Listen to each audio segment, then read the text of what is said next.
If you ask a disagreeable person what he wants, say, or she wants, they'll tell you right away. They know. It's like, this is what I want and this is how I'm going to get it. But agreeable people, especially if they're really agreeable, are so agreeable that they often don't even know what they want, because they're so accustomed to living for other people and to finding out what other people want and to trying to make them comfortable and so forth, that it's harder for them to find a sense of their own desires as they move through life. And that's not, look, there's situations where that's advantageous, but it's certainly not advantageous if you're going to try to forge yourself a career. That just doesn't work at all. And so even though on average men and women aren't that much different in terms of their levels of agreeableness by the group, if you go out and you look at the extremes, they're very different. So all of the most agreeable people are women, and all of the most disagreeable people are men. And the thing is, the extremes are often what matter rather than what's in the middle. And so one of the ways that's reflected in society, by the way, is there's way more men in prison. And the best personality predictor of being imprisoned is to be low in agreeableness. It makes you callous. Now you might think, well, what's the opposite of compassion and politeness? And the answer to that is, I think it's best sort of conceptualized as a trading game. So let's say that we're going to play repeated trading games. And if you're very agreeable, then you're going to bargain harder on my behalf than you're going to bargain on your own behalf. Whereas if you're very disagreeable, you're going to do the reverse. You're going to think, I'm in this trading game for me, and you're going to take care of your own interests. Where an agreeable person is going to say, no, at best this is, at worst this has to be 50-50, but I'd like to help you every way I can. One of the things you have to be careful of if you're agreeable is not to be exploited, because you'll line up to be exploited. And I think the reason for that is because you're wired to be exploited by infants. And so that just doesn't work so well in that actual world. And one of the things that happens very often in psychotherapy, people come to psychotherapy for multiple reasons, but one of them is they often come because they're too agreeable. And so what they get is so-called assertiveness training, although it's not exactly assertiveness that's being trained. What it is the ability to learn how to negotiate on your own behalf. And one of the things I tell agreeable people, especially if they're conscientious, is say what you think. Tell the truth about what you think. There's going to be things you think that you think are nasty and harsh. And they probably are nasty and harsh. But they're also probably true. And you need to bring those up to the forefront and deliver the message. And it's not straightforward at all, because agreeable people do not like conflict. Not at all. They smooth the water. And you can see why that is in accordance with the hypothesis that I've been putting forward. You don't want conflict around infants. It's too damn dangerous. You don't want fights to break out. You don't want anything to disturb the relative peace. And if you're also more prone to being hurt physically and perhaps emotionally, you're also maybe loath to engage in the kind of high-intensity conflict that will solve problems in the short term. Because it takes a lot of conflict to solve problems in the short term. And if that can spiral up to where it's dangerous, which it can if it gets uncontrolled, it might be safer in the short term to keep the waters smooth and to not delve into those situations where conflict emerges. The problem with that is it's not a very good medium to long-term strategy, right? Because lots of times there are things you have to talk about because they're not going to go away. And the advantage to having a well-socialized disagreeable person is that they really don't let much get in their way. So if you can get a kid who's disagreeable socialized, that person can be quite the creature, because they're very forward-moving in their nature and very difficult to stop. But if you don't get them successfully domesticated, tamed, roughly speaking, by the time they're 4, their peers reject them. And that's a big problem, because your job as a parent is to make your child socially desirable by the age of 4. Like you want to burn that into your brain, because people don't know that. That's your job. And here's why. It's easy if you think about it carefully. So you imagine you've got a 3-year-old child, so sort of halfway through that initial period of socialization, and you take that child out in public. Okay, what do you want for the child? Who cares about you? What do you want for the child? You want the child to be able to interact with other children and adults so that the children are welcoming and smile and want to play with him or her, and so the adults are happy to see the child and treat him or her properly. And if your child's a horrible little monster because you're afraid of disciplining them or you don't know how to do that properly, then what they're going to do is they're going to experience nothing but rejection from other children, and false smiles from other parents and adults. And so then you're throwing the child out there into a world where every single face that they see is either hostile or lying. And that's not something that's going to be particularly conducive to the mental health or the well-being of your child.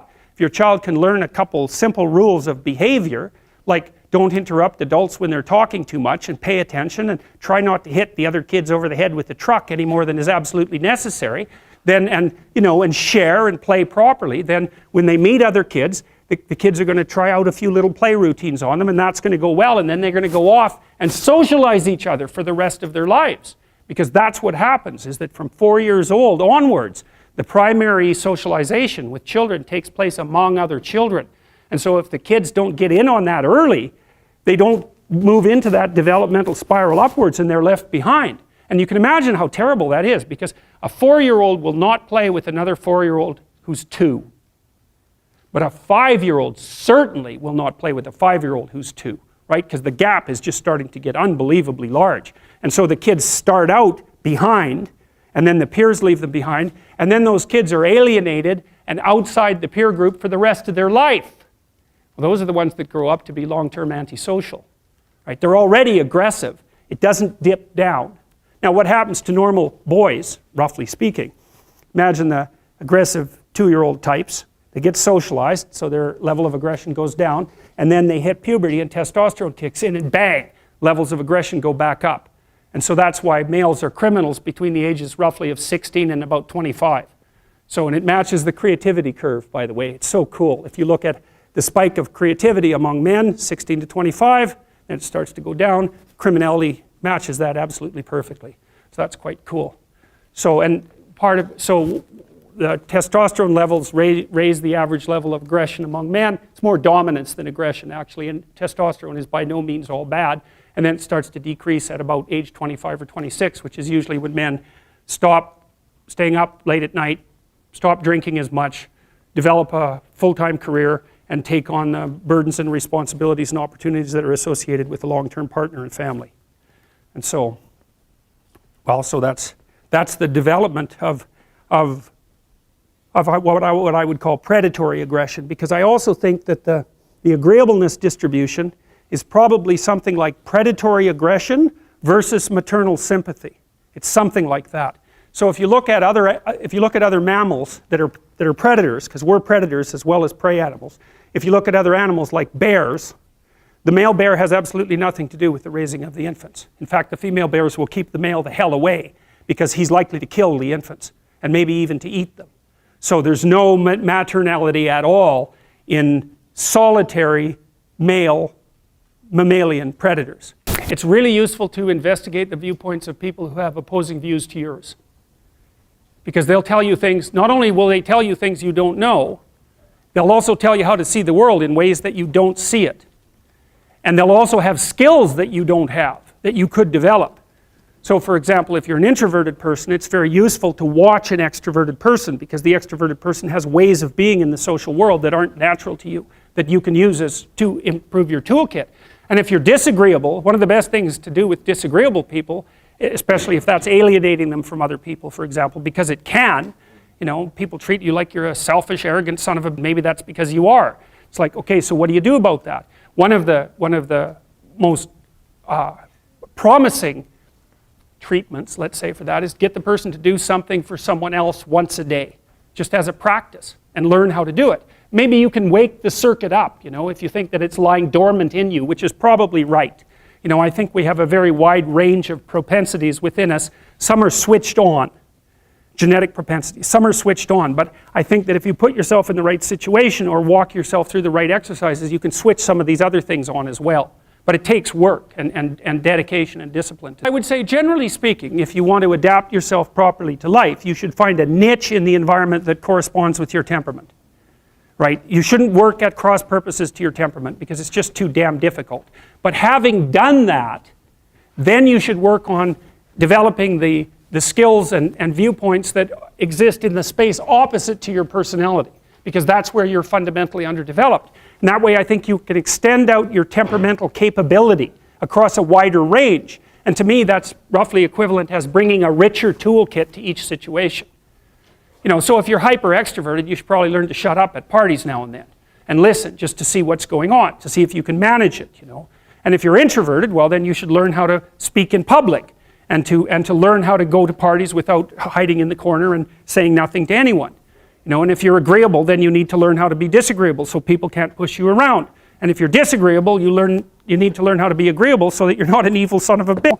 So, and the same thing applies even in the conscientious domain. It's like if you're too conscientious, you need to learn to relax and let go a little bit. And if you're unconscientious, it's time like, get out the Google Calendar, man, and start scheduling your day, right? And beat yourself on the back of the head with a stick until you're disciplined enough so that you can actually stick to something for some length of time and not living in absolute squalor, which is something that would characterize someone who's very disorderly, for example, because they don't notice.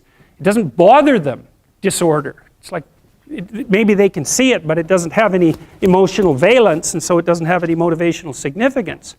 You know, so the other thing you might want to think about too, if you're choosing a partner, is try not to choose someone who's too distant from you on the temperamental variables, because you're going to have a hard time bridging the gap. You know, it's hard for an introverted person and an extroverted person to coexist.